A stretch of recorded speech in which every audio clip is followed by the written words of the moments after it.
정부의 6.19 부동산 대책이 큰 효과를 거두지 못한 가운데 이달로 예정된 가계부채 종합대책에 더욱 강화된 부동산 규제가 포함될 전망입니다.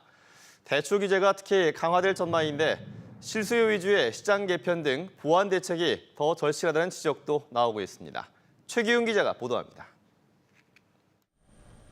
정부의 6.19 부동산 대책에도 불구하고 조정지역인 세종시의 아파트값은 꾸준히 올랐습니다.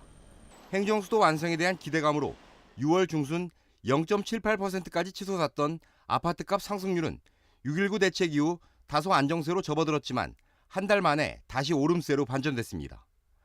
부동산 대책이 별 효과를 거두지 못한 건데 결국 더 강한 규제가 나올 가능성이 높아졌습니다. 가장 가능성이 높은 것은 DSR, 즉 총부채 원리금 상환 비율 규제의 도입입니다.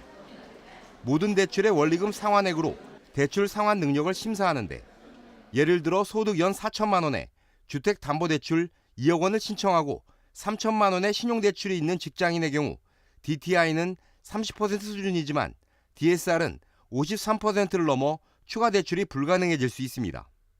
소득 대비 원리금 상환 능력에 대한 심사가 더욱 까다로워지므로 소득 대비 부채가 많은 분들의 대출 심사가 매우 까다로워질 거라고 예상됩니다. 하지만 투기과열지구 지정 같은 급격한 규제는 양극화된 지역 부동산 시장을 더욱 침체에 빠뜨릴 수 있다는 우려도 나옵니다. 행정수도 완성이라고 하는 그런 부분들이 있기 때문에 주택가격이 상승을 하는 그런 부분입니다. 투기과열지구 지정이라 이런 것들은 그렇게 효과가 크지 않을 거로 보고 있고. 지역 주택 시장에 대한 모니터링을 강화해 왜곡된 시장을 바로잡고 외부의 투기성 수요를 막는 것이 더 중요하다는 겁니다. MBC 뉴스 최규입니다.